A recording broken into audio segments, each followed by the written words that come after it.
I'm Robert Rosencrans, chairman of Intelligence Squared. With me is Dana Wolf, our executive producer, and it's my pleasure to welcome you tonight. This is the final debate, the 8th debate of our inaugural season. We launched this debate series with the goal of raising the level of public discourse in this country, and I think we're very gratified with the reception that we've received. The resolution tonight is a booming China spells trouble for America. Well, why did we pick this topic? First of all, it seems clear that the emergence of China as an economic superpower is perhaps the most dramatic economic event in our lifetimes. Since China's economic liberalization in 1978, the average person in China is about 12 times better off. Pretty extraordinary for a single generation. With some 1.3 billion souls, China has orchestrated the biggest improvement in material well-being in human history.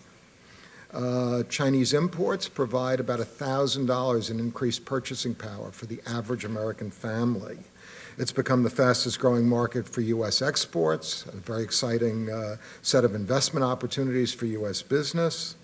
It's offered the world almost a how-to-do-it manual for transitioning from a state-controlled economy to an economy where the private sector is larger and the state sector smaller than virtually any developed country in the world save the United States. So why tonight's debate? Where might the trouble lie for America?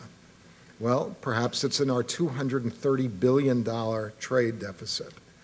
Perhaps it's because 1,800,000 American jobs have been lost.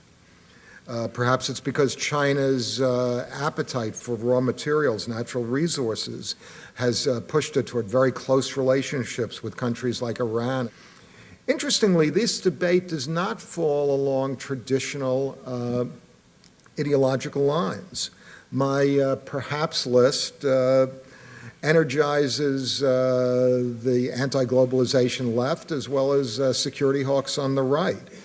But which side can marshal the facts and analysis to support their view?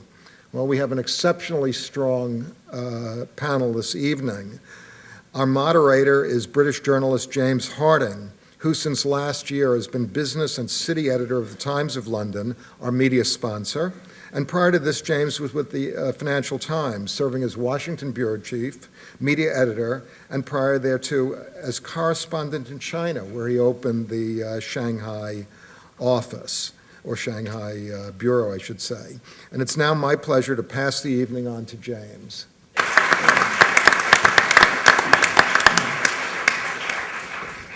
Thank you very much, Bob. I'd like to welcome you all to the 8th Intelligence Squared debate here in the US. Let me give you a brief rundown of what we're going to do this evening. First, the proposer of the motion will start by presenting their side of the argument.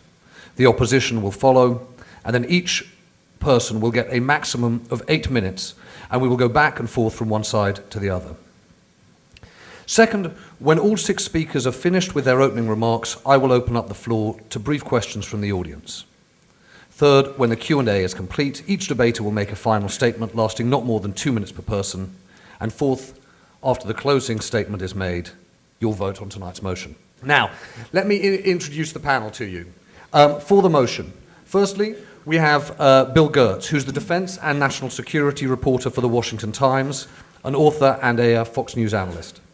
Then we have Professor John Mearsheimer, the R. Wendell Harrison Distinguished Service Professor of Political Science and the co-director of the Program on International Security Policy at the University of Chicago.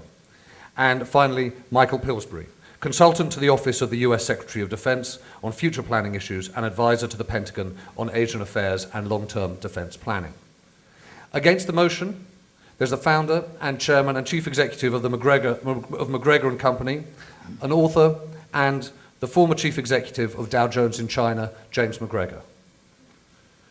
Then we have Daniel H. Rosen, the principal of China Strategic Advisory, adjunct associate professor at Columbia University and visiting fellow with the Institute for International Economics. And Ambassador Stapleton Roy, managing director of Kissinger Associates and a 3-time ambassador serving in Singapore, the People's Republic of China, and Indonesia. Right, Those were the formalities. Now let's get on with the debate.